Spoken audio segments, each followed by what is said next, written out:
ठीक, कल मराठा शासन थोड़ा सा पढ़े थे ना, उसको मैं एक बार रिपीट मारता हूँ, स्पीड से करूँगा कि फिर वैसे ही आराम से पढ़ाऊँ। कैसे करूँ उसको? स्पीड से करूँ ना? हाँ, नहीं कल पढ़ाया तो उसको बोल रहा हूँ जी, आ जाएगा समझ में ना? ठीक, देखो ये मराठा शासन है, देखो हल्का से हम लोग इसको पढ़ेंगे मराठा शासन को। तो सबसे पहले है अप्रत्यक्ष मराठा शासन, दूसरा है प्रत्यक्ष मराठा शासन, फिर है जो भी सूबेदारी का शासन, इसी में सब परगना पद्धति सब इसी में आएगा ना। उसके बाद है ब्रिटिश अधीन या ब्रिटिश नियंत्रण, जो भी कह सकते हो, ब्रिटिश अधीन मराठा शासन। फिर उसके बाद ब्रिटिश अधीन के बाद क्या पढ़ेंगे हम लोग? पुनः मराठा शासन, पुनः मराठा शासन। और उसके बाद पुनः मराठा शासन के बाद अंग्रेज के अधीन पूरा नियंत्रण उसके है ना। उसके बाद फिर अंग्रेज के अधीन पूरा मराठा शासन या अंग्रेज का शासन पढ़ेंगे। ये क्लियर होगा? हल्का समझ में आ गया ना?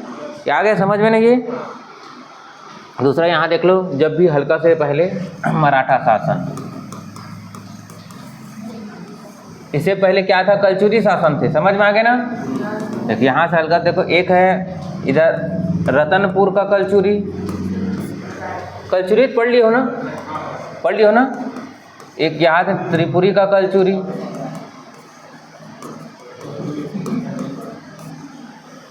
और ये है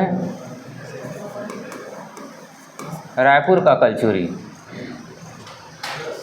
यहाँ से क्वेश्चन, अब कलचुरी शासन पढ़ाएंगे तो यहाँ से पूरा कनेक्ट करेंगे वहाँ। समझ में आ गया ना? मराठा से पढ़ रहे हैं, अगर नहीं पढ़े होंगे तो कोई बात नहीं, बाद में कनेक्ट हो जाएगा। ये रतनपुर का मराठा, यहाँ कल बताया था ना। यहाँ से पहले क्या बताया था? यहाँ रघुनाथ सिंह और मोहन सिंह। इधर क्या बताया था कल? अमर सिंह और शिवराज सिंह, यही बताया था कल ना, यहाँ तक है ना। यहाँ से क्वेश्चन पूछने का भी पैटर्न बताया था, कैसे क्वेश्चन पूछेगा। ठीक, इसके बारे में क्या क्या बताया था? इसके बारे में, रघुनाथ सिंह के बारे में,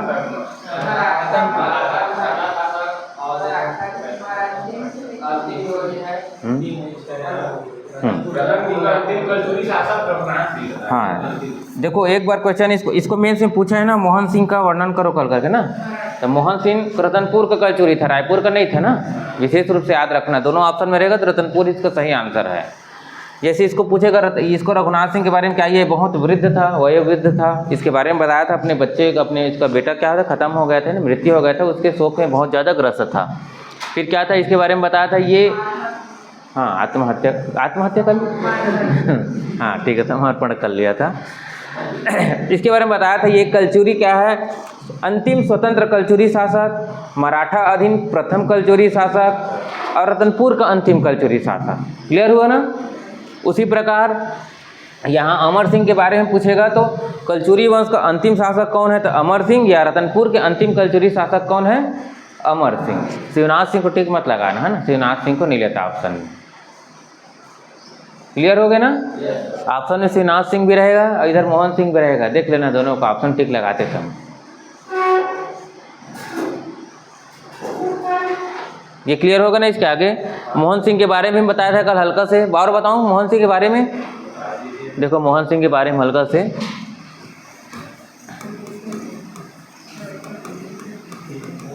ये जो मोहन सिंह है जैसे पूछेगा तो ये क्या है,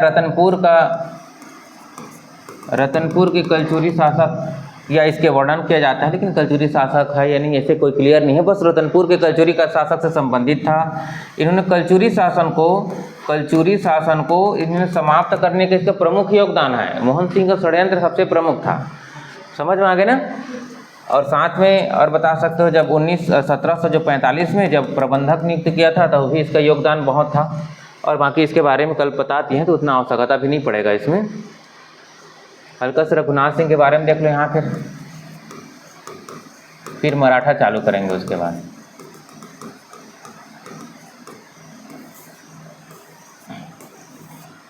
जब आया था तो युद्ध करने के लिए 1741, कब हुआ था? 1741, भास्कर पंत कौन था, है ना, ये कौन था? रघु जी रघुजी प्रथम का क्या था, ये सेनापति था, है ना। इन्होंने लगभग 30,000 सैनिकों के साथ, किसने, भास्कर पंत ने ना, 30,000 सैनिकों के साथ क्या किया था, आक्रमण किया था। कब किया था, दशहरा के दिन। कब किया था, दशहरा दिन के किया था ना, दशहरा के जो रात्रि के वहाँ किया था। और युद्ध नहीं हुआ था ना, यहाँ जो सेदम दरवाज़ा है, कौन सा है, सेदम दरवाज़ा, जो यहाँ सेदम दरवाज़ा है, कभी भी रतनपुर जाकर देखना, वहाँ जो गज किला है ना, उसको सामने की जो दरवाज़ा है वहाँ को बोलते हैं सेदम दरवाज़ा, वही आसपास का है। यहाँ पास क्या किया था, वो यहीं पास हमला किया था। हमला किया था तो दोनों के बीच युद्ध नहीं हुआ था, आत्मसमर्पण कर दिया था, है ना। युद्ध नहीं हुआ था, विशेष रूप से याद रखना ना, युद्ध नहीं हुआ, आत्मसमर्पण कर दिया था। और इसकी जो 3 रानियाँ हैं, उन्होंने सफ़ेद रंग की जो ध्वजा है, जो झंडा है, उसको लेकर आ गया था आत्मसमर्पण करने के लिए। फिर जो भी है रतनपुर को लूटा, फिर उसको 1 लाख रुपया उसके ऊपर जुर्माना लगाया। फिर वहाँ कल्याणगिरी गोसाई को वहाँ प्रबंधक नियुक्त करके चले गए थे। क्लियर हुआ ना। तो वहाँ एक बार पूछा है प्रबंधक नियुक्त कब किया था, 1745। इसको विशेष रूप से याद रखना ना। ये कितना है, 1741, 4 साल बाद प्रबंधक नियुक्त किए हैं, ऐसे करके याद रखना। फिर बाकी बता दिया रघुनाथ सिंह के बारे में। इसी को ही क्या कर दिया था, फिर इसी को राजा बना दिए थे, है ना, राजा बना दिए थे, क्योंकि अप्रत्यक्ष उसी कारण से चालू होता है, अप्रत्यक्ष मराठा शासन। ये बाकी पूरा कल का पढ़ा दिए थे। हल्का समझ में आ गया ना ये। अब स्टार्ट करेंगे हम लोग बिंबा जी के बारे में। देख लो बिंबा जी के बारे में, ये क्रम है, इसको एक बार क्रम को याद रखना ना। सबसे पहले क्या आता है, फिर पर्वता और याद रखना, गोपाल करके याद रख लेना। अगर याद रखोगे, नहीं याद रखोगे तो कोई बात नहीं, ये कम से कम क्रम याद रखना। अब आते हैं बिंबा जी के बारे में। यहाँ से हमें चालू होगा प्रत्यक्ष मराठा शासन। क्लियर हुआ ना यहाँ प्रत्यक्ष। देखो एक बार बोल देता हूँ, कल के तो पढ़ा चुके हैं, स्पीड से बोल के सुना दो क्या ऐसे, है ना।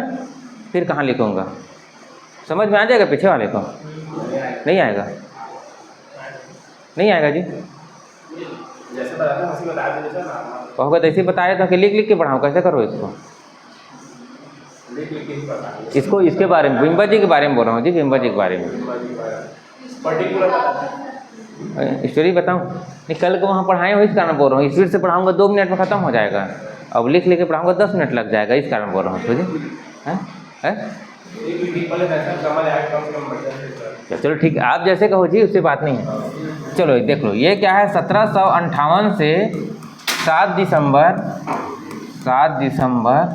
1787 तक शासन किया था। कब से कब तक किया था, ये विशेष रूप से याद रखना। मतलब उसका निधन कब हुआ था, याद करने के बाद स्टाइल बताया था कल ना, इधर से भी 7 पकड़ना, इधर से भी 7 पकड़ना, और साल के अंत में जो दिसंबर में होते हैं तो दिसंबर में निपट गया, ऐसे करके याद रखना।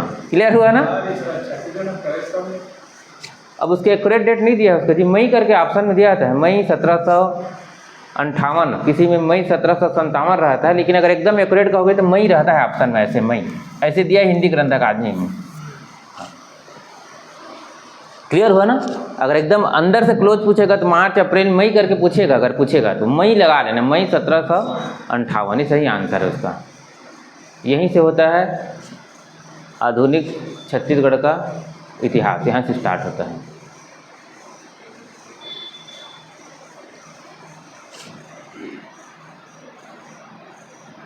अब इसके बारे में चलो लिखते जाओ, बिंबा जी के बारे में। चलो सबसे पहले ऐसे मेंस स्टाइल में पढ़ाऊँ क्या, कि ऐसे डायरेक्ट एक लाइन में पढ़ाऊँ, वन लाइनर ना, नहीं तो क्या है मेंस स्टाइल में फिर अलग से प्रशासनिक कार्य, फिर ऐसे चालू हो जाता है मेंस स्टाइल में, फिर उसे सामाजिक कार्य, फिर सैनिक कार्य, ऐसे स्टाइल में स्टार्ट कर देता हूँ। फिर आप जैसे कहोगे या वन लाइनर कहोगे तो वन लाइनर पढ़ाते चलता हूँ, ज़्यादा अच्छा रहेगा, फैक्ट पूरा याद रहेगा आप लोग, है ना।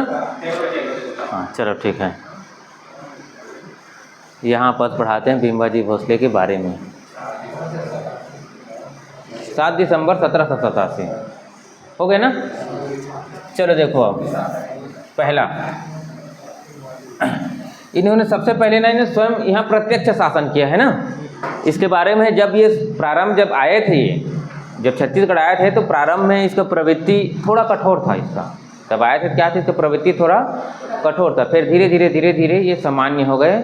अगर क्वेश्चन कहीं पूछेगा तो इसका जमींदारी से संबंध कैसे था, तो अच्छा था, तो जमींदारी संबंध बताए थे ना, शुरू में कठोर था जमींदारी से संबंध, उसके बाद धीरे धीरे ठीक हो गया इसका।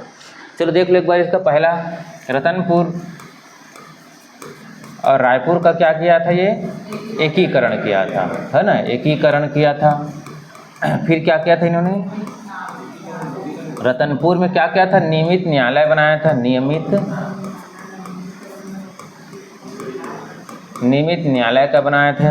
और उसके बारे में लिखो, चल बताते जाओ। स्वर्ण पत्र चालू किया था दशहरा में। हाँ, इसको हम लोग आज ही बांटते हैं जी, हमारे तरफ गांव तरफ आज ही बांटते हैं ना दशहरा में स्वर्ण पत्र। हाँ, जमींदारी प्रथा चालू किया था। जमींदारी प्रथा एक राजनांदगांव, या इसी को नांदगांव भी बोलते हैं ना, नांदगांव और खुज्जी में। और इन्होंने स्थापना भी किया था, स्थापना में देख सकते हो इसको पहला राम टेकरी का मंदिर। हाँ खुज्जी है, नांदगांव भी बोलते हैं उसी को, राजनांदगांव भी बोलते हैं ना। नांदगांव भी ऑप्शन में रह सकता है, गलत नहीं है। उधर के लोग दुर्ग से आगे जाओगे तो लोग नांदगांव बोलते हैं, राजनांदगांव नहीं बोलते उस तरफ के लोग। राम टेकरी का मंदिर बनवाए थे।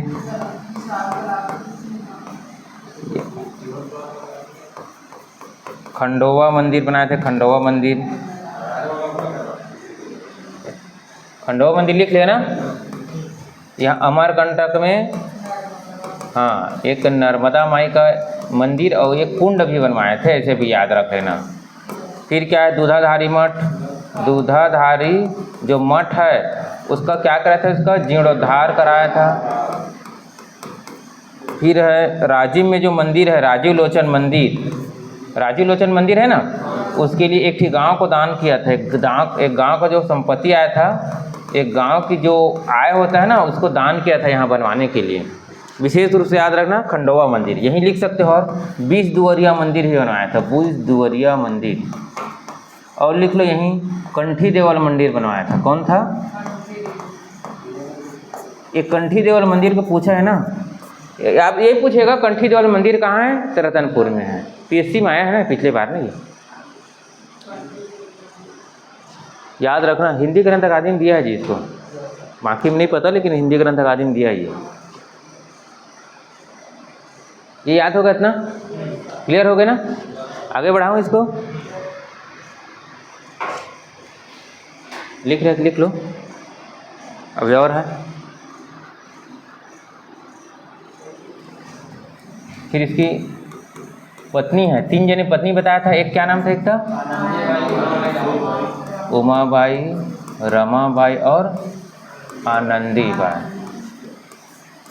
सेम यही क्रम में है ना, ये बड़ी है, ये मंझली है, ये क्या है, सबसे छोटी है। याद रखना ना, ये बीच वाला मंझली है। छत्तीसगढ़ी में बोलते हैं ना, क्या करते हैं, मंझिला बोलते हैं, मंझली बोलते हैं ना, वही।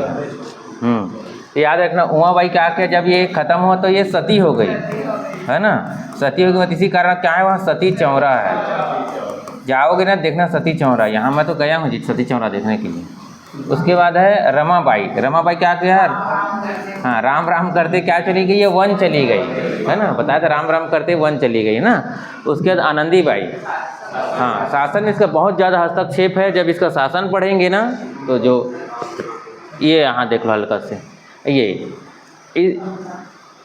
यहाँ तक उसका संघर्ष चला था जी, यहाँ तक। इसके बाद ना वो निपट गई थी, वो समझ में आ गए ना, उसके बाद तो खत्म हो गई थी। मतलब यहाँ तक उसका संघर्ष दिखाई देगा। बिम्बा जी, फिर चिन्मड़ा जी, फिर व्यंको जी भोसले, फिर जितना सूबेदारी जो रहेगा ना 2-4 जने, वहाँ तक उसका संघर्ष दिखाई देता है कि वो ऐसे काम करे, ऐसे नहीं मैं कर रहा हूँ, ऐसे कर, ऐसा वाला सिस्टम था उसमें, है ना। उसके बाद फिर उसका संघर्ष दिखाई नहीं देता आनंदीबाई का। हल्का सा और देख लो यहाँ बिम्बा जी का, यहाँ से क्वेश्चन पीएससी व्यापम 12 पूछ रहा है, उसका जमींदारी से संबंध। देखो सबसे पहले खैरागढ़ का जमींदारी, हाँ यहाँ मैं लिख देता हूँ फिर बताना, ठीक ना। यहाँ संबलपुर, नवागढ़, कांकेर, सरगुजा, मदनगढ़, या इसे क्या बोलते हैं हम लोग, चांपा, चांग बखार, धमधा, यहाँ लिख देता हूँ धमधा, और क्या है कोरबा, और अन्य आप लिख सकते हो, और 10 जगह और दिखा सकते हो। क्लियर हो ना? खैरागढ़ के जमींदार, हाँ यहाँ क्या लेता था यहाँ, हाँ 20 रुपये। एक और देख लेते हैं यहाँ बस्तर, बस्तर तक भी देख सकते हैं यहाँ। क्लियर हो? क्या चीज़ हो गया? ये कोरबा इधर लिखा ना जी, हाँ इधर दिखाऊंगा ना अभी, वहाँ नीचे हो जाएगा फिर ज़्यादा क्योंकि नहीं लिखा हूँ जी, है ना। जब खैरागढ़ 24,000 टकोली लेता था, है ना, उसके बाद देखो संबलपुर 16,000 टकोली लेता था यहाँ। फिर नवागढ़, यही है महारसिया का मामला, महारसिया का मामला। इसको मैं भी एक बार डील कर देता हूँ ना, मेंस में 2 बार पूछा इसको 2-2 नंबर में ना। तो 2018 में आया था और शायद 2022 में आया है मेंस में। ये महाराष्ट्र का मामला क्या था, ऐसे के क्वेश्चन आए थे जी, बस मैं बता रहा हूँ उसको क्या होता है उसको, है ना। यही क्वेश्चन आया था महाराष्ट्र का मामला क्या है, या वो पूछा था मराठा शासनकाल में या अंग्रेज के शासनकाल में महाराष्ट्र का मामला क्या है, ऐसे के क्वेश्चन पूछा था। इसको हम लोग ब्रिटिश अधीन में एगन्यू शासनकाल में कनेक्ट करते हैं, ठीक है ना। उसको महाराष्ट्र के मामला को है मराठा शासनकाल से संबंधित था, दोनों से संबंधित है क्या चीज़, हाँ तो यही तो है, तो नेतृत्व करता महाराष्ट्र का मामला। किसका? हाँ ठीक है ना, पूछ बता देता हूँ। ये तो इस समय उसी समय का है जो बिम्बा जी के भोसले के शासनकाल में। सन तो नहीं पूछा, आज तक पूछेगा भी नहीं, इसका कोई पुस्तक में नहीं मिलता ऐसे अच्छे से। वो अलग है, एक धंधा के गौड़ राजा का विद्रोह वो अलग है, ये जमींदारी से संबंध है ये। हाँ ये देख लो, हल्का से बताऊँ इसके बारे में ना, देखो ना यहाँ देखो, अब यहाँ मैं याद करा रहा हूँ आप लोग को। यहाँ से घुड़सवारी मिलता था, सरगुजा से 3,000 टकोली, चांपा से 3,000 टकोली, यहाँ से भी 3,000 टकोली, और धमधा के जल समाधि। चलो देखो हल्का से देख लो एक बार, यहाँ से कनेक्ट कर रहा हूँ क्योंकि कल पढ़ा चुका हूँ तो स्पीड से पढ़ा रहा हूँ, है ना। देखो उसका जमींदारी संबंध मेंस में आता है, प्री में नहीं पूछा, लेकिन आजकल अंदर से क्वेश्चन पूछ रहे थे, प्री में पूछ सकता है या किसी भी व्यापक में। पहला खैरागढ़ के जमींदारी से संबंध क्लियर, खैरागढ़ से। जब यहाँ से बाद में पढ़ेंगे हम लोग टिकैत राय का जब शासन रहेगा तो मेन से पूछेगा टिकैत राय का शासन को। देखो खैरागढ़ का जमींदारी वहाँ से 24,000 टकोली लेता था। कितना टकोली लेता था? सबसे ज़्यादा टकोली कहाँ से लेता था? क्लियर हुआ ना। दूसरा है संबलपुर से 16,000 टकोली लेता था। कितना लेता था? उसके बाद है नवागढ़, महारसिया का मामला। महारसिया का मामला ये था, ये जो महारसिया है ना, ये टकोली नहीं दूंगा ऐसे के विरोध किया था, तो इसका ना जमींदारी को समाप्त कर दिया था। आपसे पूछेगा महारसिया का मामला कहाँ से है? बेमेतरा नवागढ़ ना। फिर जब हम लोग यहाँ इसको जब एगन्यू के शासन काल में आएंगे, एगन्यू जान लिए ना, और ब्रिटिश अधीन, तो इसके शासन काल में ये दिखाई देगा महारसिया का मामला। फिर उन्होंने इसके ऊपर ना कोर्ट जो भी कार्रवाई वो किया था, ये नहीं किया था। फिर उसी में हम लोग यहाँ पर देखेंगे हल्का तो महारसिया का मामला, यहाँ महारसिया का मामला और एक सामंत भारती का विद्रोह देखेंगे। समझ में आ गया ना, सामंत भारती, ये दोनों के बारे में देखेंगे, महारसिया का मामला और सामंत भारती का विद्रोह वहाँ दिखेगा। देखो यहीं पढ़ा देता हूँ दोनों को, फिर उधर पढ़ाना भी नहीं पड़ेगा। लेकिन एगन्यू जब शासन काल आएगा ना, इसका जमींदारी पहले समाप्त कर दिया था महारसिया का, नवागढ़ का जमींदार था। फिर उन्होंने बहुत दिन तक तो इंतजार किया जी। अब अचानक से जब उसका शासनकाल जब आएंगे, एगन्यू का शासनकाल, उस समय ना 1818 के आसपास, तो उन्होंने विद्रोह कर दिया था कि मुझे भी, पहले जमींदारों को पैसा दिया जाता था, वो आसपास को पैसा वसूल करते थे। लोग ठेकेदार आते थे जी, जमींदार लोग वहाँ पर, है ना, ठेकेदार आते थे। तो उनका अब आय का कोई साधन नहीं था, तो उन्होंने अचानक से क्या कर दिया? विद्रोह कर दिया। समझ में आ गया ना, महारसिया जमींदार है वो। फिर उसके ऊपर जो भी कोर्ट है कार्रवाई किया, जेल में डाल दिया था उसको। फिर अचानक से क्षमा हुआ प्रार्थना किया हो, फिर उसको जेल से छोड़ दिया। समझ में आ गया ना, उसको कार्रवाई चलता रहेगा, छोड़ दिया। फिर उसको 500 रुपये देना चालू किया, खुद एगन्यू उसको देता था पैसा। समझ में आ गया ना कि आप विद्रोह मत करो, और आपका जो क्षेत्र है वहाँ से हमें जितने भी पैसा है वसूल करने दीजिए, ऐसे टाइप मामला था। उसी प्रकार जो सामंत भारती का जो मामला है वो भी एगन्यू शासनकाल में दिखाई देगा। वो भी सामंत भारती अपने आप में एक विद्रोही प्रवृत्ति की थे जी ना, वो जमींदार नहीं था, छत्तीसगढ़ी में बोलते हैं उसको, तो लड़ंका बोलते हैं ना, वो टाइप था बहुत ज़्यादा। वो किसी को मारना, किसी को पीटना, वो टाइप था। तो एक अन्य उसको पकड़ कर जेल में डाल दिया था। फिर उन्हें सामंत भारती ने क्षमा याचना किया था, तो उसको उसी जेल से छोड़ दिया था। हल्का समझ में आ गया ना। वो एक अन्य को शासनकाल में पढ़ेंगे उसको ना, वो यहाँ से कनेक्ट हो रहा है नवागढ़ का महारसिया का मामला। आया समझ में हल्का से। साथ में देखो कांकेर का जमींदार, तो कांकेर के जमींदार से पैसा नहीं लेता था। क्या लेता था वहाँ? हाँ, यहाँ जब हम लोग सोमवंश पढ़ेंगे ना, सोमवंश जान लिया हल्का, सोमवंश तो यहीं पढ़ेंगे कांकेर का सोमवंश। जब हम लोग सोमवंश पढ़ेंगे तो 4 प्रकार के आता है। एक कहता है अमरकंटक का सोमवंश, समझ में आ गया। इसी को मैकल का सोमवंश पढ़ते हैं इसी को। फिर उसको दक्षिण कौशल का सोमवंश पढ़ेंगे, उसी को हम लोग पांडुवंश बोलते हैं। मेंस में कई बार पूछे, 15 नंबर क्वेश्चन आए हैं क्वेश्चन, है ना। उसके बाद उसको हम पढ़ेंगे तो उड़ीसा का सोमवंश, कहाँ का पढ़ेंगे उसके बाद। अब एक होता है कांकेर का सोमवंश। वो 4 प्रकार के सोमवंश को हम लोग पढ़ेंगे, समझ में आ जाएगा वो। अब वो जब छत्तीसगढ़ का इतिहास जब पढ़ेंगे ना पीछे, तब उसको पढ़ेंगे जी। लेकिन कनेक्ट यहाँ से सब चीज़ होता है, समझ में आ गए। लेकिन ये जो कांकेर का सोमवंश है ना, इसी के शासनकाल में वो शासन कर रहे थे, दिख रहा है ये। उसके बाद है सरगुजा।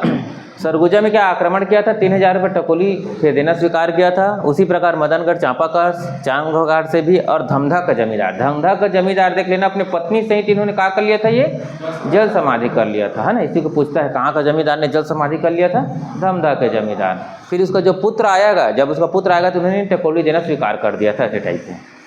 उसी प्रकार यह कोरबा का जमींदार है। अब यहाँ से कनेक्ट कर लो हल्का से।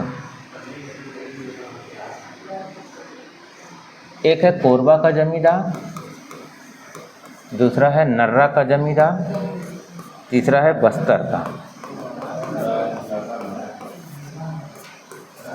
देखो हल्का से, कोरबा का जमींदार एकमात्र ऐसे जमींदारी क्षेत्र है जिसका क्या समाप्त हुआ था, उसका जमींदारी समाप्त हुआ था। समझ में आ गया ना, कौन सा जमींदारी है वो।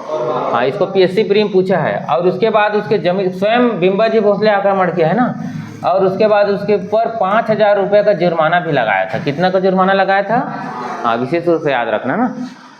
उसके बाद है नर्रा का जमींदार। यहाँ देख लो नर्रा का, ये जो ना बिंबाजी भोसले को ना, ये ना दहेज के रूप में प्राप्त हुआ था। कौन सा रूप में, हाँ ये विशेष रूप से दहेज के रूप में प्राप्त हुआ था। कौन सा ये जमींदारी है, ये नर्रा का जमींदारी ना। और ये बिंबाजी भोसले का जीवन का अंतिम समय, कौन सा समय, हाँ अंतिम समय उन्होंने नर्रा में ही बिताए थे। और नर्रा कहाँ है पता नहीं भाई ना, मुझे नहीं जानकारी कहाँ पर है नर्रा। हिंदी ग्रंथ का आदमी दिया है क्वेश्चन को ना, अभी तक पूछा नहीं है लेकिन पूछ भी सकता है कभी भी। आया हल्का समझ में। ये दहेज के रूप में प्राप्त हुआ था, अंतिम समय यहाँ बिताए थे। और यहाँ मात्र 50 रुपये टकोली रहता था। कितना लेता था टकोली, मात्र 50 रुपये टकोली लेता था, ज़्यादा नहीं लेता था। यहाँ क्या चीज़ हो गया, हाँ ठीक है ना। हाँ ससुराली था तभी तो है जी उसका। हाँ हाँ याद रखना, नहीं सही है सही, उसका ससुराली हो गया यार। अब ये तो जैसे उसका 3 रानी है और 10 रानी हुआ होगा ना, पता नहीं कहाँ का रानी है ये, लेकिन पुस्तक में 3 रानी दिया है जी। उसके बाद है बस्तर का जमींदार। यहाँ पढ़े थे ना उस समय हम लोग, क्या पढ़े थे, बस्तर का जमीन 7 अप्रैल 1778 में पढ़े थे कुछ ना। क्या पढ़े थे हम लोग, कोर्ट पार्टीशन। तो यहीं से बताया था, कनेक्ट करेंगे कर करके। 59,000 टकोली के वहाँ सौदा हुआ था, पर नियमित रूप से नहीं मिल रहा था ना, इसी कारण से नीलू पंत को भेजा था बाद में। हाँ वो वहाँ से संबंधित रहेगा वो। क्लियर होगा जब इसके बारे में और जब डिटेल में पढ़ेंगे ना पूरा, उधर आक्रमण को चारों तरफ से तो घुमा के देखेंगे उसका। आगे समझ में ये क्लियर होगा ना, ये बिंबा जी समझ में आ गए ना। इससे बाहर अभी तक पूछा नहीं है जी, पूछेगा भी नहीं इससे बाहर। और पढ़ लेना और दिया होगा पुस्तक में, लेकिन लगभग याद होना चाहिए पूरा, तब की बात है। आगे ना बिंबा जी, चलो बिंबा जी के बारे में देख लो यहीं से। इसका शासन का चलो बताओ कब से कब तक था। हाँ यहाँ मई करके याद रखना जी, मई से चालू है ना, मई 1758 से 7 दिसंबर। अब पूरा याद रखना, अब दिसंबर तक पूरा याद रखना, 7 दिसंबर 1700। ठीक, अब बाकी इसका पूरा बता दिए इसके बारे में। राजधानी क्या था इसका, शासन क्षेत्र इसका रतनपुर या संपूर्ण छत्तीसगढ़ ही बोल सकते हो ना। इसके पत्नी 3 जने बता दिए ना, पत्नी है ना। हाँ, अब प्रशासनिक सुधार, देख ये प्रकार से मेंस में पूछा जाता है, मेंस में ऐसे लिखा जाता है। मेंस में क्या पूछा जाता है, बिंबा जी के प्रारंभिक शासन का वर्णन करो, ऐसे टाइप आता है, या प्रारंभिक प्रशासन का वर्णन करो, ऐसे मेंस में आता है। अधिकांश प्रशासनिक से ही कनेक्ट करेगा आपको जब भी मेंस में दिलाते हैं, तो इस कारण है। क्लियर हुआ ना, ये बता दिए है ना इसको। हाँ, जितने भी सब वही है जी, वही चीज है जो अभी बताया था, वही लिखना रहता है। स्थापत्य बताया अभी, क्या क्या स्थापत्य है। हाँ, जत का मंदिर याद करना, सब मंदिर है जितना बताया था ना, अमरकंटक का मंदिर है, चाहे दूधाधारी का जीर्णोद्धार कराया था, या राजीव में, सब चीज़ें क्लियर होगा लगा ना। उसके बाद ये जीर्णोद्धार सब चीज़ लिखा है। प्रमुख पदाधिकारी, यहाँ से क्वेश्चन पूछा जाता है जी, इसका पदाधिकारी। ये प्रारंभिक रूप से ना यहाँ आए थे तो पदाधिकारी लेके नहीं आए थे, फिर कुछ दिन बाद इन्होंने पदाधिकारी लेके आए थे, समझ में आएगा। तुरंत नहीं लेकर आए थे पदाधिकारी, कुछ दिन बाद इन्होंने पदाधिकारी लेकर आए थे। उसी का नाम एक बार पीएससी में पूछा है, पीएससी वापा में, और इसको हिंदी ग्रंथ अकादमी में दिया है जी। और धीरे धीरे मुझे लग रहा है अब यहाँ से क्वेश्चन पूछेगा। 2-4 जिनका नाम याद रखना, पूरा नहीं याद कर सकते कोई बात नहीं। एक है नीलू पंडित, कौन है ये, क्या था ये,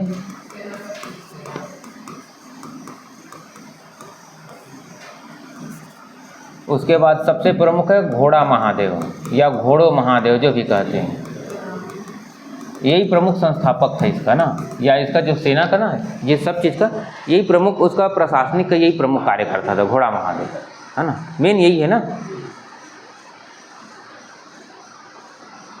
ले लिख लो इसको।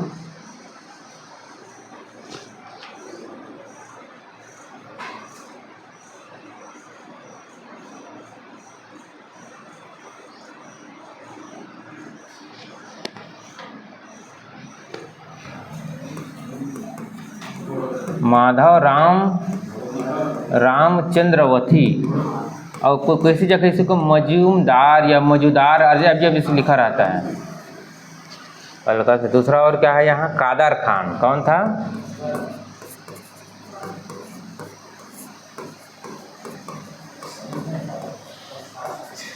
सेना प्रमुख था। ये लेखाधिकारी था ये।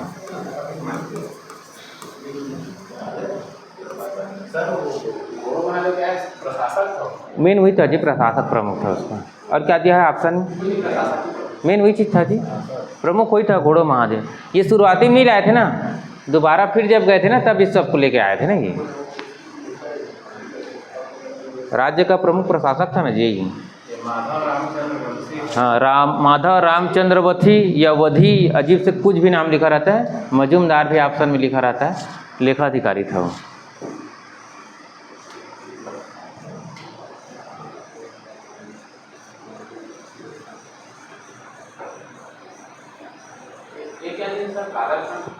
सेना विभाग का था, सेनापति नहीं, सेना विभाग का प्रमुख था। सेनापति नीलू पंडित था ना। हाँ, वही फिल्मी वाला कादर खान याद रखे ना, सेना विभाग का प्रमुख था।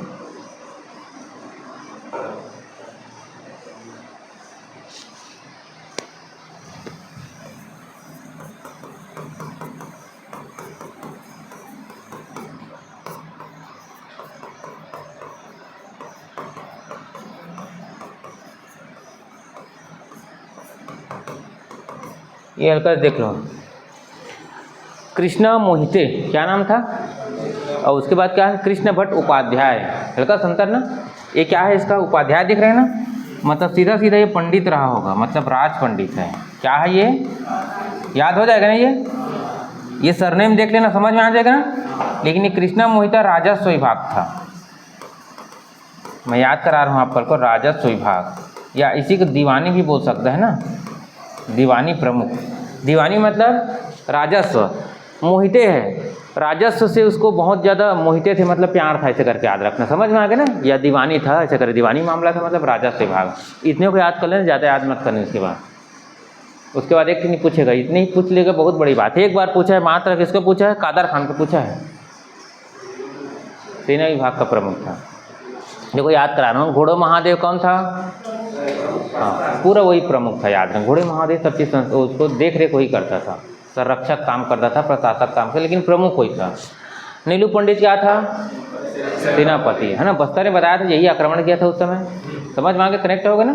फिर असफल हुआ तो फिर नमक और गुड़ का जो व्यापार प्रारंभ करें, यही स्टार्ट करेंगे। उसके देखो माधव रामचंद्रवती मजुमदार, क्या था ये? याद रहेगा ना ये? ठीक, कैसे याद रखोगे इसको? माधव लेखा करके याद रखेंगे। यहाँ माधव ला जाए ना जानगीर में, है ना, लेखा करके याद रखना है उसको, ठीक ना। उसके बाद है कादर खान, सेना विभाग का प्रमुख था ना। उसके बाद कृष्णा मोहिते, दीवानी प्रमुख होते, मोहिते लिखा है मतलब, और उपाध्याय मतलब पंडित होता है, मतलब राज पंडित। क्लियर होगा ना, याद हो जाएगा नहीं? इतने क्या याद करना है, इसके आगे कुछ याद नहीं करना, नहीं होगा उसके बाद आगे। और ज़्यादा याद करोगे ना सबको भूल जाओगे। इतने तो है जी, इसी के पूछता है यार, इसी के हाँ। हिंदी ग्रंथ अकादमी का और छानोगे तो जितना कन बताएं पूरा हिंदी ग्रंथ अकादमी दिया इतने कन। वो जो माई कुंड का जो मंदिर है अंदर है, अब जो पूछना चालू किया है तो पुस्तक में अपडेट कर दिया है ये लोग, ये पहले से हिंदी ग्रंथ अकादमी दे दिया है इसको, पहले से ही है। या आप पढ़ेंगे डॉक्टर राम कुमार बिहार का, उस पुस्तक में सब चीज़ दिया है क्रम से, और पुस्तक बहुत भारी हो जाएगा इस कारण उसको नहीं पढ़ते लोग, लेकिन क्वेश्चन वहीं से आता है। ये क्लियर हो गया ना, समझ में आ गया नहीं ये? और इसके बाद हम लोग जमींदारी से संबंध पढ़ लिए हैं। अब हम पढ़ेंगे चिमड़ा जी भोसले के बारे में। अच्छा, गायब कर दिया क्या ये लोग? ये चलो कहाँ ये यहाँ बस इसके बारे में कि बस पढ़ना जी, ज़्यादा नहीं है। देखो चिमड़ा जी भोसले हल्का देखोगे इसके बारे में ना, ये 1787 से 1788 दिया है। मुख्यतः कहोगे ना तो ये 6 माह बस शासन किया है जी मात्र। कितना माह शासन किया है? हाँ। और इसका एक उपाधि था, क्या था इसका उपाधि? देखो सेना धुरंधर था। धुरंधर की उपाधि बस कहेगा तो व्यंको जी भोसले का उपाधि है धुरंधर का। इसका नाम था सेना धुरंधर था। क्या था इसका? हाँ नहीं, धुरंधर बोलेगा तो व्यंको जी भोसले का आएगा। ये मात्र सेना धुरंधर की उपाधि है इसका। हाँ, हल्का सा अंतर है ना। क्लियर हुआ ना? कौन सा उपाधि था इसका?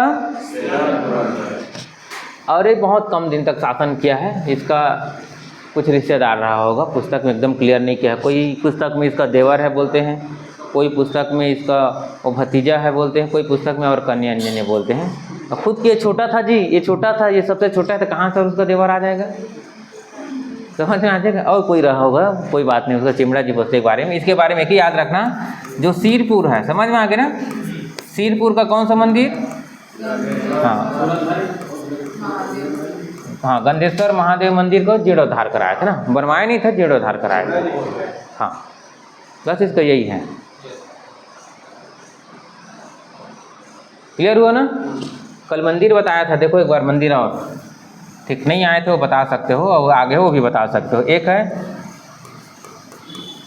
कलेश्वर महादेव मंदिर, दूसरा है कुलेश्वर महादेव मंदिर, फिर होता है गंधेश्वर महादेव मंदिर। फिर इधर तो बहुत सारे सिद्धेश्वर, कर्णेश्वर और 10 जितना जगह शिव मंदिर दिखेगा सब जगह बता सकते हो। मेन से लिखोगे तो आसान रहता है। नागर शैली में बना है, महाशिवरात्रि को मेला लगता है। ये पर्यटन की दृष्टि से ऐसे है वैसे है, कुछ नहीं कहे हैं। अब उसको देखो कलेश्वर महादेव मंदिर, कौन सा मंदिर है? याद रहेगा ना ये? हाँ, कल सब लोग गलत होता है ना ये। कैसे याद रखोगे इसको? कल पीथमपुर जाऊंगा। कल कहाँ जाओगे? अभी वो सावन सोमवारी चल रहे हैं ना, इस बगल में है, कल पीथमपुर चले जाना, देख के आ जाना, ये बगल में है।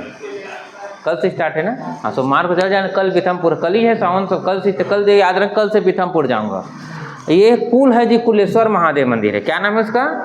हाँ, है ना। यहीं से पंचकोशी का यात्रा स्टार्ट होता है, पंचकोशी का यात्रा। अब पंचकोशी का यात्रा थोड़ा सा बाद में जब उधर कनेक्ट करेंगे ना, पर्यटन में तो पढ़ाऊंगा पंचकोशी की यात्रा। मेन से पूछा हुआ है पंचकोशी की यात्रा कहाँ से चालू होता है, उसको क्या क्या नाम से जानते हैं, और बहुत सारा पूछा है ना। उसके बाद है गंधेश्वर महादेव, सीरपुर। क्या आरंग, आरंग खास आरंग को कौन सा मंदिर का आरंग का? आरंग शामिल नहीं होता उसमें। हाँ,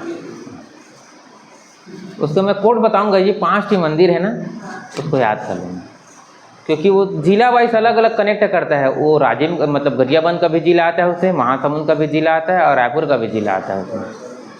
हाँ, इस कारण है 5 टी है वो ना, 5 मंदिरों का समूह है। और प्रारंभ कहाँ से होता है? कुलेश्वर महादेव मंदिर से। इस कारण उसको देख लेना थोड़ा सा ना, लेकिन आरंग नहीं है उसमें, लेकिन 5 टी मंदिर है। पटकेश्वर है उसमें, चमकेश्वर है, ये सब उसमें क्रम से आएगा उसमें।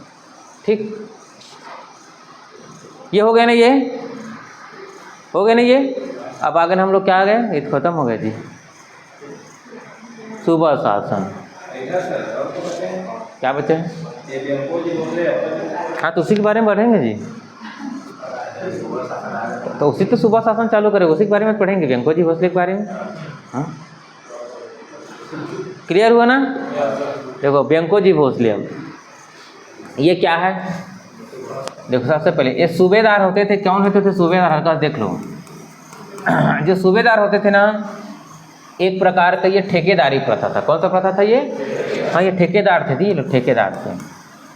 मतलब बोलते थे, और देख लो यहाँ इसका जो पद था ना, वो वंशानुगत नहीं था ना। हाँ, जो सबसे ज़्यादा पैसा वसूल करके दूंगा, जो सबसे ज़्यादा शोषण करूंगा, ऐसे बोलते थे। वही तो था जी, जो सबसे ज़्यादा शोषण करूंगा, सबसे ज़्यादा पैसा वसूल करके दूंगा, ऐसे बोलते थे, उसी को ठेका दे दिया जाता था। आया समझ में ना? क्लियर हो ना? और इसको मेंस में इसी को पूछता है। 15 नंबर का एक बार आया है, एक बार 8 नंबर का आया है। छत्तीसगढ़ में सुबह शासन का प्रथा का आलोचना करिए, कहते थे। आलोचना, क्रिटिसाइज करना है। अब आप लोग एक लाइन पढ़ते हो, 15 नंबर में कैसे लिखोगे? ये आंसर रहता है। अब एकदम इजी है जी, बहुत ज़्यादा इजी है लिखना 15 नंबर में। पुस्तक में दिया है वैसे। हाँ, पुस्तक में दिया है वैसे। हाँ हाँ, विठल राव दिनकर को ना। सूबेदारी प्रथा किसको बोल रहे हैं?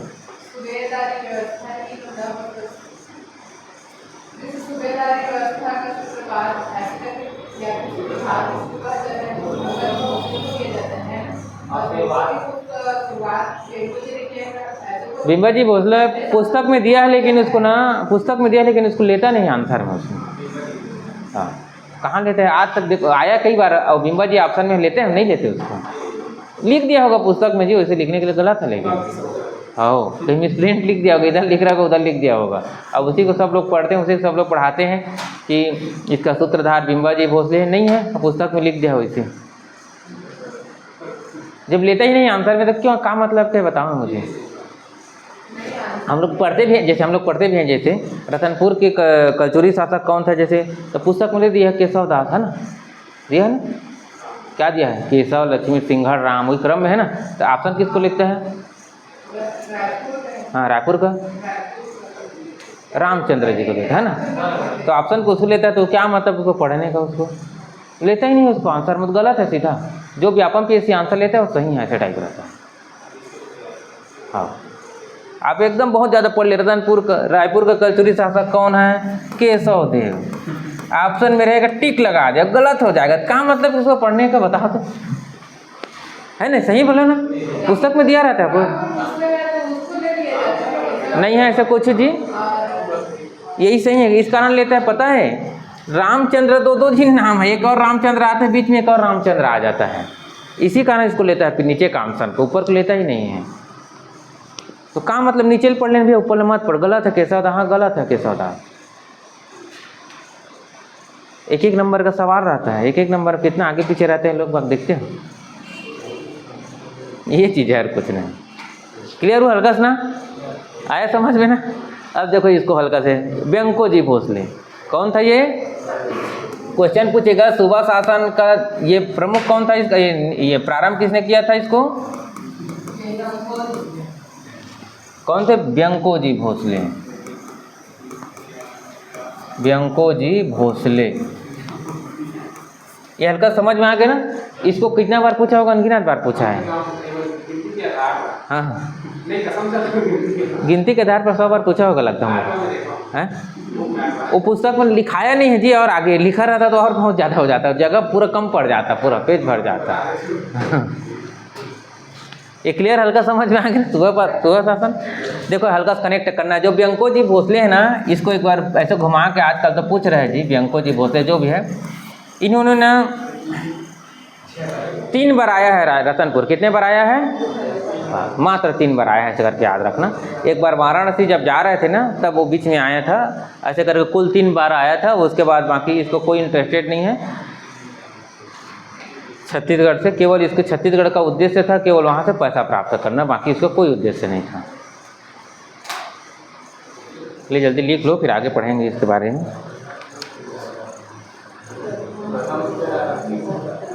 हाँ, उसके बाद सूबेदारी पढ़ेंगे जी।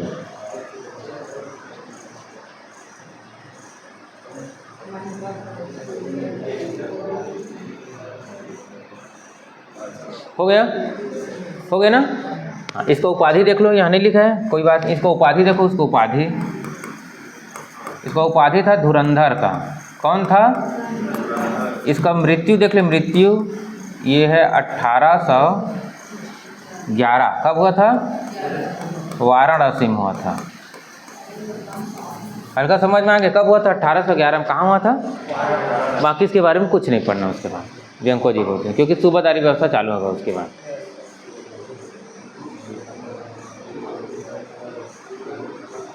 अब हो गया ना, हम लोग यहीं से हम लोग को पढ़ना स्टार्ट करना था जी। कल के पढ़ लिए थे, लेकिन फिर वहाँ से कनेक्ट कर लिए, चलो ऐसे बोल करके।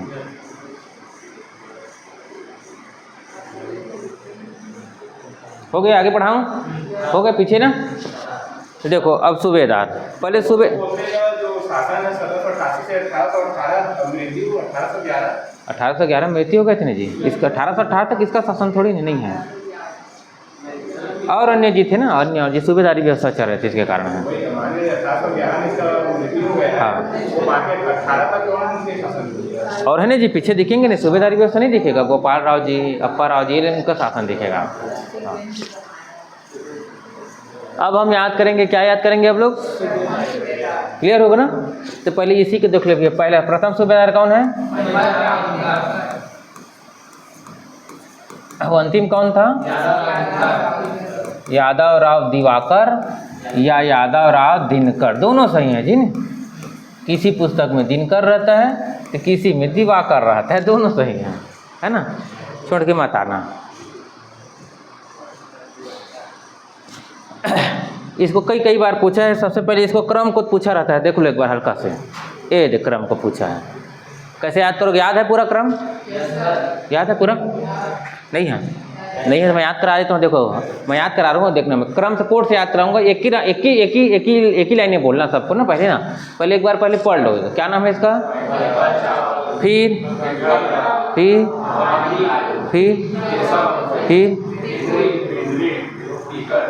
देख ले हल्का। एक का नाम है बिको जी,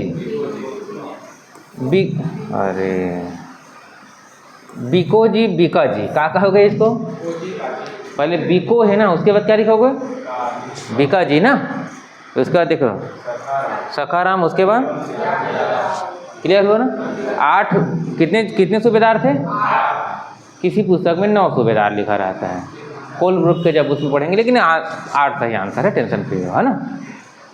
देखो मैं कोड से आपको याद करा रहा हूं, इसको कोड से याद रख लेना।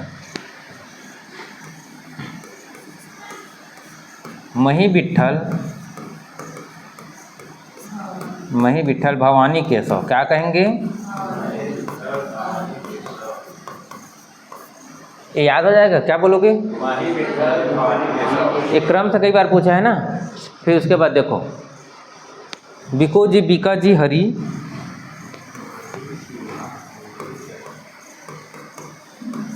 बिको जी, बिका जी, बिका जी, हरी। उसके बाद क्या है? बिको जी, बिका जी, हरी नहीं याद करोगे तो ऐसे याद रख रहे हो, क्योंकि देख दो दिन मिलेगा ना, ये दो जने मिलेगा ना, एक साथ शासन किया है ना, एक साथ शासन किया है ना, दोनों जने देख लो ना। उसके याद रखो बिको जी, बिका जी, सखा सीता यादव, ऐसे याद रख लेना। हरी याद करोगे? हरी सीता यादव करोगे हैं? क्योंकि वो क्रम से पूछा है, आज तक क्रम से पूछा है, तो ऊपर बस को पूछे, नीचे कभी तक नहीं पूछे हैं, क्योंकि उसको भी पता है विवादित क्वेश्चन है, ऐसे बोलता है। अच्छा हाँ, ये याद कर लो। ये क्या लिखा है, ये क्या लिखा है, और क्या लिखा है। चलिए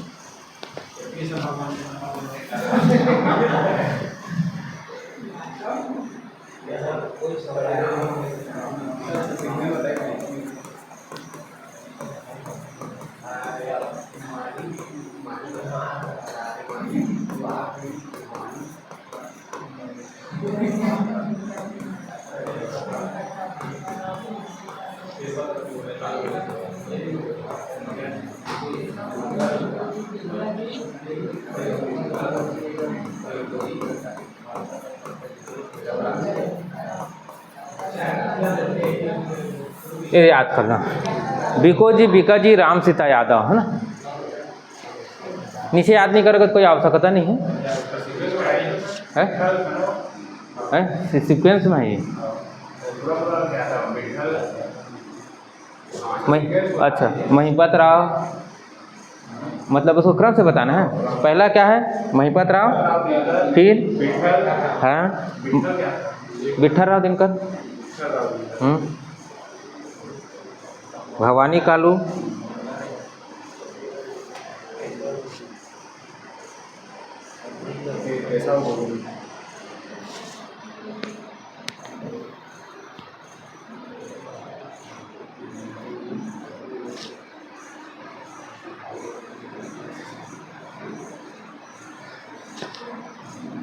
हो गया ना, ये हो गया ना।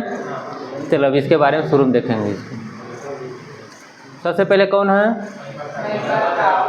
चलो इसका शासनकाल देखो 1788 से 1790 तक।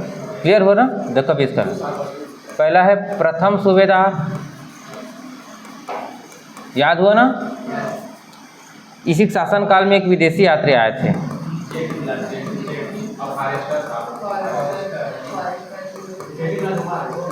फॉरेस्टर बस को याद रखना जी, बाकी कुछ नहीं। इसी बस को याद रखना, बाकी कोई नहीं आए थे। लड़की वैकी कुछ भी आए थे, याद हुआ हल्का से ना।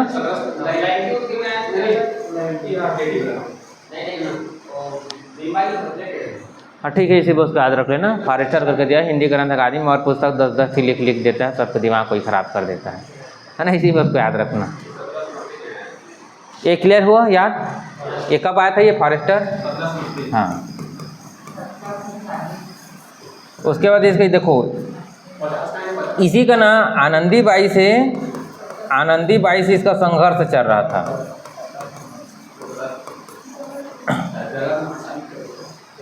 अरे 17 लिखिए, 18 है जी। देखो 1790 में आया था कौन, हाँ यार 1790, उल्टा उल्टा तुम लोग।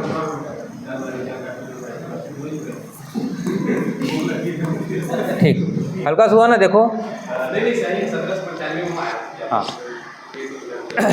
इसका ना जो जमीन, इसका जो सुबह प्रथम जो ठेकेदारी था ना, इसका ठेकेदारी जब्त हो गया था। क्या हो गया था इसका ठेकेदारी, याद रखना, जब्त हो गया था ना इसका ठेकेदारी। क्योंकि ये बहुत ज़्यादा पैसा वसूल करता था ना, जितना 5 वसूल करना था तो 95 कर लेता था ये। हाँ, इसका ठेकेदारी जब्त हुआ था, याद रखना ना। और जो सही समय में ना वहाँ ठेकेदारी जो वसूल तो लेता था, लेकिन वहाँ पैसा नहीं पटाते थे, इसी कारण इसका ठेकेदारी समाप्त हो गया था। और साथ में आनंदी बाई से इसका बहुत ज़्यादा संघर्ष था, तो पारिवारिक मामला हो जाता था जी, है ना। अब भाई जो भी रहे, लेकिन वहाँ से पारिवारिक मामला था ना, इसी कारण इसका समाप्त कर दिया था। ये याद हुआ, क्लियर। बाकी कुछ नहीं पढ़ना इसके आगे, हो गया ना ये। अब क्या है उसके बाद, इसी के बारे में पढ़ना है जी बहुत ज़्यादा। विठल राव, याद हुआ ना। सबसे पहले इसका शासन कब से कब तक था इसका, 90 से 96 तक। चलो अब इसके बारे में जितना कन आप जानते हो आप बोलते जाओ, कितना कन जानते हो पढ़े हो बताओ। क्या क्या है ये, क्या क्या चाहिए थी।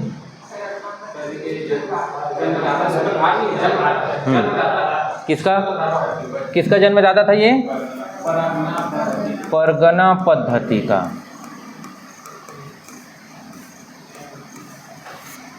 यही जन्मदाता, यही सूत्रधार, सब चीज़ है। सूत्रधार ने उसको नहीं उस ऑप्शन में लिया, अभी तक से आया था।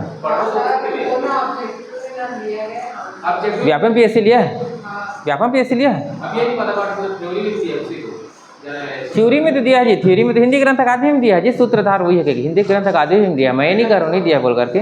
व्यापम PSC किसको आंसर लिया अभी तक से? लिए अच्छा, चलो ठीक है, याद कर लेना भाई, सूत्रधार वही है तो फिर जन्मदाता यही है। नहीं, ये हिंदी ग्रंथ अकादमी में ऐसी भी दिया है, ऐसी बात नहीं है, हिंदी ग्रंथ अकादमी में दिया है, मैं नहीं कर रहा, नहीं दिया है, उसमें भी दिया है। बिंबाजी भोसले परगना पद्धति के सूत्रधार है, लेकिन जन्मदार विट्ठल राधिनकर, उसमें भी दिया है। लेकिन व्यापम PSC क्या आंसर दिया मैं अभी तक नहीं देखा हूँ उसमें। ये चीज़ है ना, वो कुछ भी ले लेता है जी, व्यापम PSC कुछ भी आंसर ले लेता है, उसको कोई ठिकाना नहीं है। आप यही याद रखना, सूत्रधार वही है और जन्मदाता यही, ऐसी करके याद रखना, क्योंकि हिंदी ग्रंथ अकादमी को आप ना सोर्स लगा के आप उसको वो लगा सकते हो उसको। बाकी जो आप लोग पुस्तक पढ़ते हो उसको लगाओगे तो उसको मानता भी नहीं, वो फेंक देता है, वो एक नहीं मानता। आप जो पुस्तक पढ़ते हो ना, उसको जाओपति मारो लगाओगे ना, वो देखता नहीं, किनारे में फेंक देता है, ये पुस्तक है, इसको हटा दो, सब हो जाओगे। हिंदी ग्रंथ अकादमी लगाओगे ना तो उसको मानता है, क्योंकि गवर्नमेंट के पुस्तक रहता है।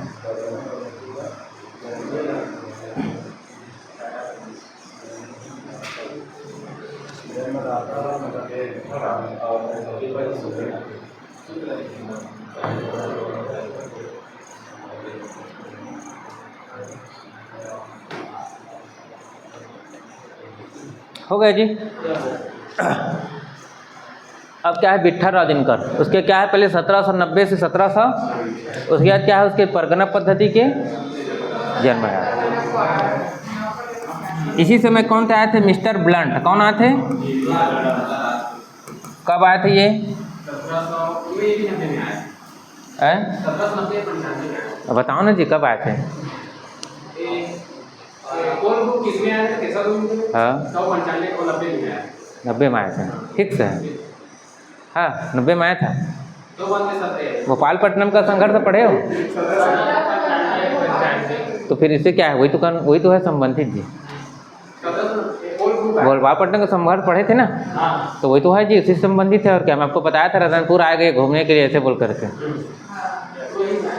हाँ तो 1795 को आए थे। कब आए थे ये? वो 96 में आए थे जी। हाँ, ये क्लियर हुआ हल्का से, ये क्लियर हुआ हल्का से, देख लो, ये बता रहा हूँ ना ये। और जितने भी जो परगना हैं उसको कितना परगनों में बांटे थे इन्होंने? 27 परगना में जी। 9 परगना ये कहाँ बांटे हैं? 9 परगना तक गंजी बांटे हैं, ये थोड़ी बांटे हैं। हाँ।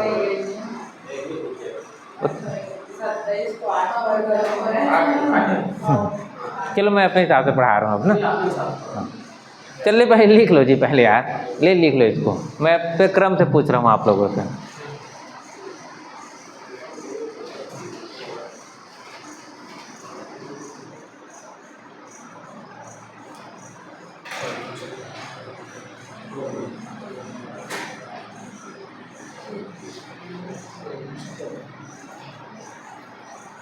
हो गया, ये हो गया है ना ये। इसी के शासन में आपको बताया था ना, भोपालपट्टनम का क्या हुआ था, जब वहाँ भोपालपट्टनम का संघर्ष 1795 में हुआ था। मिस्टर ब्लंट आए थे, इंद्रावती नदी के किनारे थे, वहाँ के लोगों ने इसका विरोध किया था। तो बताया था रतनपुर तरफ घूमने के लिए आ गए थे, यही तो है जी। उस समय आपको बताया था जनजातीय आंदोलन, जनजातीय विद्रोह में, यही है मिस्टर ब्लंट। सरगुजा का संघर्ष भी इसके एक शासनकाल में दिखाई देता है। सरगुजा है ना, सरगुजा क्षेत्र है, वहाँ का भी थोड़ा बहुत संघर्ष हुआ होगा। हिंदी ग्रंथ अकादमी में तो लिखा था, सरगुजा का संघर्ष इसके शासनकाल में दिखाई देता है। हो गया ना। और जो परगना है दिख रहा है, इसमें प्रमुख नियुक्त किए थे, तो क्या नाम था इसका? कमाविजदार। इसको ऐसे याद रखना, कमा के दे ऐसे करके था। क्या था इसका काम था?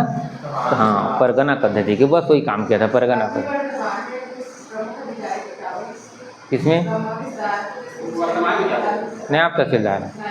हाँ, नायब तहसीलदार, एनटी।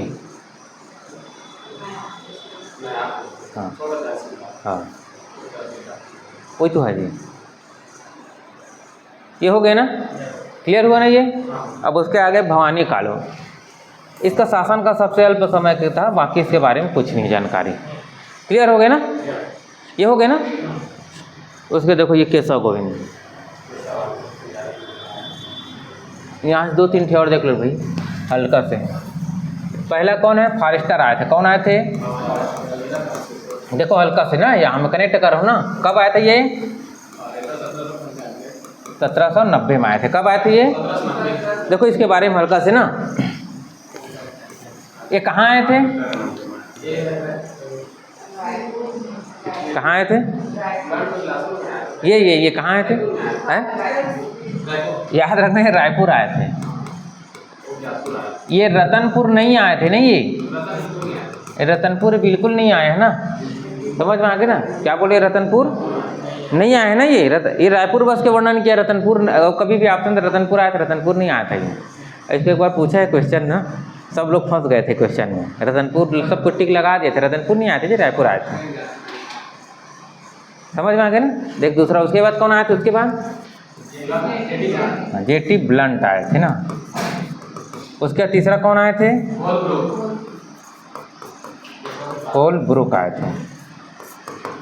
हल्का संतर देखो, ये जो कोलब्रुक आए थे ना, ये ना, तो ये बोला था जो रतनपुर क्षेत्र में है ना, रतनपुर क्षेत्र में पहले कपड़ा धोने के लिए, क्या धोने के लिए, कपड़ा धोने के लिए गर्म पानी का प्रयोग करते थे। किसका पानी का प्रयोग करते थे, समझ में आ गया ना।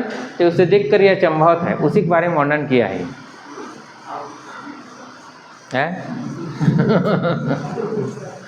हल्का समझ है। और ये ब्लंट है ना, ये ब्लंट दिख रहे हैं ना, इन्होंने बोला था ये जो रतनपुर है वो 1000 झोपड़ियों का शहर है, ऐसे बोला था। क्या बोला था, जबकि रतनपुर से अच्छा रायपुर शहर है। और मैं देखकर मेरा मन हतोत्साहित हो गया। और ये भी बोला था जो जमींदार क्षेत्र है, मतलब जो सूबेदार है, उसका भी घर झोपड़ियों में था। और दूसरा और बोला था जो सूबेदार है उसका घर बीच जैसे चौराहा होते हैं ना, सार्वजनिक स्थल, गुड़ी बोलते हैं गांव में, वहाँ पास था। चलिए बोले हैं, आया समझ में ना, क्लियर हुआ हल्का से। अब यहाँ से एक बार मेंस में आया था अभी कोलब्रुक के, ये अभी मेंस में 2024 में आया था। कोलब्रुक का जो आया था उसका जो क्या वर्णन किया है उसके बारे में लिखे ऐसे कि क्या आया था। एक फैक्ट है, अब मेंस में कैसे लिखना रहता है, देखो मेंस में हल्का से ना, इन्होंने कोलब्रुक ना केशव गोविंद, ये सूबेदार केशव गोविंद के शासनकाल में छत्तीसगढ़ आए थे। एक लाइन में खत्म होगा ऊपर में। दूसरा, इन्होंने रतनपुर क्षेत्र में जो कपड़ा धोने की जो विधि है कुछ नहीं, हाँ देखो, क से केशव गोविंद, क से कोलब्रुक, क का याद रख लेना दोनों। अब क्लियर हो गया, याद हो जाएगा ना, क से है दोनों कोई ना, समझ में आ जाएगा ना। कुछ नहीं है जी उसके बारे में। उसके देखो गर्म पानी के बारे में बात किया था, समझ में कैसे गर्म पानी। और अब मेंस में याद नहीं तो सीख लिखना। उन्होंने 1000 झोपड़ियों को, रतनपुर को 1000 झोपड़ियों को शहर कहा। और उन्होंने बोला मैंने रतनपुर, जबकि रतनपुर से अच्छा रायपुर है। और क्या बोला था उन्होंने, जो छत्तीसगढ़ का जो उपजाऊ क्षेत्र है, समझ में आ गया ना, जो उपजाऊ क्षेत्र जान लिया ना, उसके बारे में वर्णन किया है। अब हो गया, लिख दो, इतने का तो खत्म हो जाता है। 2 नंबर का तो आया था जी।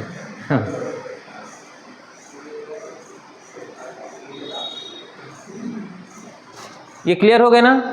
इसके आगे क्या है, इसके बारे में कुछ जानकारी नहीं होता, बस क्रम बस को याद रख लेना इसमें। उसके बाद कौन है, अच्छा पिंडारी दमन वाला का, हाँ देख लो, उसको भी पहले बता देता हूँ वहाँ से। इसके शासन काल में ना जो पिंडरी है, पिंडरी कौन था देखो हल्का से ना, इसी से क्या पड़ा, इसी से पिंडरा पड़ा था। क्या पड़ा था इसी से, ये ना बहुत उपद्रवी थे ये लोग। क्या थे ये लोग, उपद्रवी थे, मतलब बहेलिया थे, समझो ना। जो तृतीय आंग्ल मराठा युद्ध इन्हीं का कारण है जी। तृतीय आंग्ल मराठा युद्ध ही पढ़ेंगे ना, तो यही कारण। ये लोग मराठा का ना क्या करते थे, वो लोग मराठा का सहयोग करते थे। एक पिक्चर है वो देखो, क्या बाहुबली देखो ना, वही तो है जी पिंडरी जी। दिखते कैसे दिखते थे वो लोग? हाँ वही लोग, पिंडरी लोग बोल रहे हैं। समझ में आ गया ना? हाँ, इसी के शासनकाल में हुआ था। लेकिन ये यहाँ जो गोपाल का शासनकाल दिख रहा है, गोपाल का शासनकाल, इसके शासनकाल में वो लोग बहुत चरम सीमा में था। आया हल्का से ना, क्लियर हो? अब यहाँ से गोपाल का शासनकाल देख लो, यहाँ से कनेक्ट 4-5 इसके शासनकाल में बहुत राजनीतिक उथल पुथल दिखाई देता है। इसी के शासनकाल में रघुजी तृतीय वो ख़त्म हो गया। इसी के शासनकाल में बेंकोजी भोसले ख़त्म हो गया। इसी के शासनकाल में जितनी भी आप तो देखेंगे, ये क्या नाम, तो क्या बोलते हैं, तृतीय आंग्ल मराठा युद्ध लगभग इसी के शासनकाल में हुए थे। सब चीज़ इसी के शासनकाल से हैं।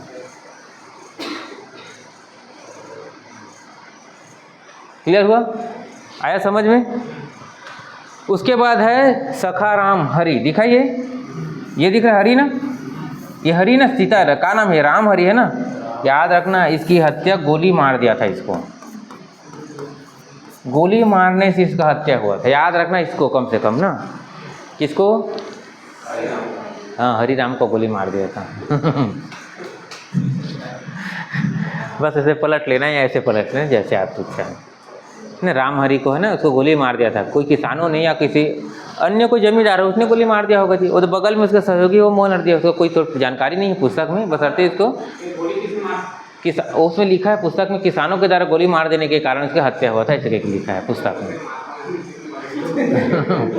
पर किसान गोली नहीं मारे जी, किसान कैसे गोली मार सकता है बताओ? उसके पास गोली थोड़ी रहेगा, बंदूक किसान के पास है ना। पुस्तक में इसी लिख दिया है। भारतीय इतिहास तो पूरा इसी काल्पनिक तो है जी, भारतीय इतिहास जी।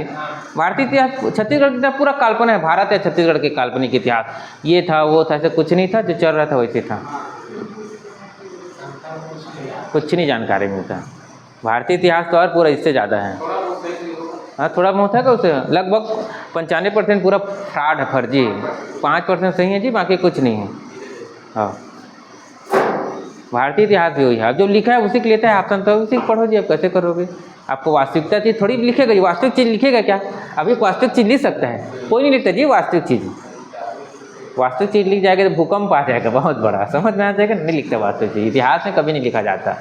मेरे को पता 90% फर्जी रहता है पूरा भारतीय इतिहास, 5% का सही रहता है। भारतीय इतिहास, छत्तीसगढ़ इतिहास, पूरा इतिहास वैसे लिखा जाता है जी। उसके बाद में पढ़ा चढ़ा के अब भारतीय, जब आप हिंदी साहित्य पढ़ेंगे, जैसे चारण काल पढ़ते हैं, देखो हल्का चारण काल, अब देखो भी हल्का से अब चारण काल देख लेते हैं ना। अभी मेंस में आया था चारण काल किसने किया था? आ जाओ आ जाओ। संधि चारण काल किसने कहा है? चारण काल किसने किया? तो बस जॉर्ज ग्रियर्सन ने कहा है। ऑप्शन में रहा था, इस बार 1 नंबर का आया था।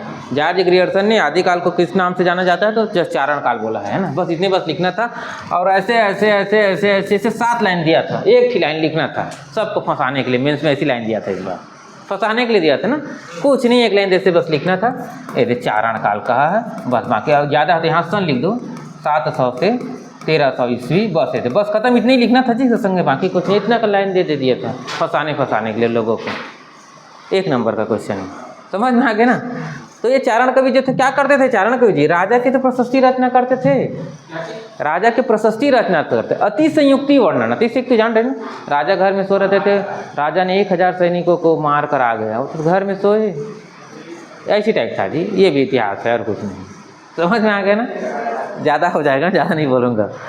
अब देखो यादारा दिवाकर, क्लियर हो? यादारा दिवाकर ये अंतिम साथ, अंतिम सूबेदार है, बाकी कुछ नहीं है इसके बाद। 9 बज गए।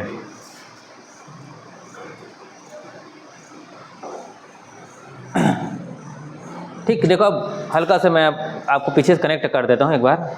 ये आप लोगों को काम ही आएगा ना, नुकसान नहीं होगा। देखो कभी मेंस में ऐसे प्री में ऐसे घुमा घुमा के आंसर पूछेगा, आप देख लेना ना। एक है सूबेदारी व्यवस्था, है ना। सूबेदारी व्यवस्था का आलोचनात्मक वर्णन करो, कभी भी ये पूछ देता है ऐसे। तो सबसे पहले क्या है, ये सबसे पहले क्या करता है, ये एक ठेकेदारी व्यवस्था था, जो उसका मराठा का ये था, समझ में आ गया, मतलब अधिकारी था ये कार्य जो भी करता था। ऊपर जैसे मेंस में लिख दिया है ना। एक दूसरा देखो यहाँ से, सबसे पहले यहीं से क्या होता है, यहीं से सामंतवाद का विकास होता है। किसका होता है? हाँ, सामंतवाद कौन करते, समझ में आ गया ना। राजा का सहयोगी करते थे सामंतवादी लोग, ठेकेदारी ऐसे टाइप था, इसी से जमींदारी होता था। ये लोग क्या करते थे, किसानों का शोषण करते थे, चाहे अकाल पड़े या दुकाल पड़े या सम्मत हो, चाहे कुछ भी हो, लेकिन पैसा लेना है मतलब लेना है, ऐसे टाइप था।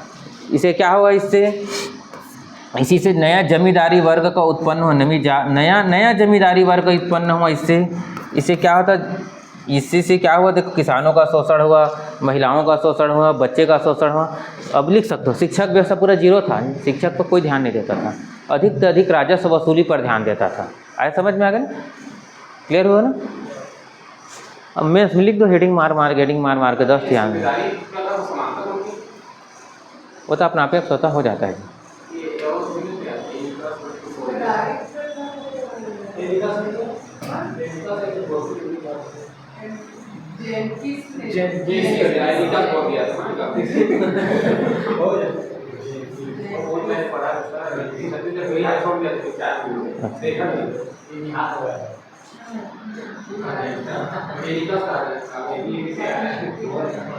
हल्का से देखो इसके बारे में, फिर यहाँ से कल पढ़ेंगे, है ना। देखो ब्रिटिश हल्का से मैं समझा रहा हूँ। 1818 के है ना, जो तृतीय आंग्ल जब मराठा युद्ध हुआ था ना, समझ में आ गया ना, उसमें मराठों की हार हो गए थे। क्या हो गए थे उसे मराठों के? तो 18 से 1830 तक लगभग 12 साल तक क्या था, ब्रिटिश अधीन सुपरिटेंडेंट लोग यहाँ शासन किया था। कौन शासन किया यहाँ?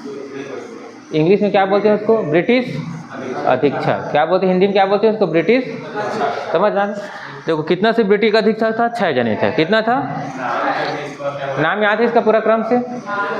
मैं याद करा देता हूँ, क्रम से याद रखना, ठीक ना। एक ही लाइन में बोलना।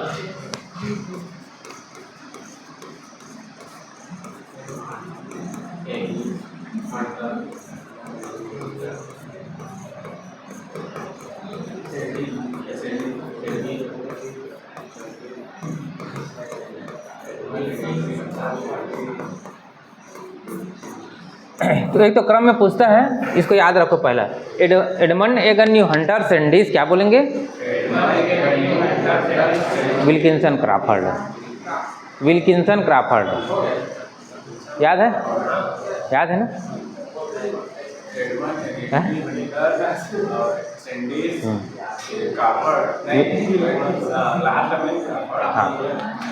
सबसे पहले कौन है? अवंती में कौन है? याद तो सब लोगों को होगा नहीं जी, है ना। बस इसके जो कार्य को पूरा पढ़ेंगे। इसका कार्य ना, इसमें सबसे ज़्यादा अगर पूछेगा ना,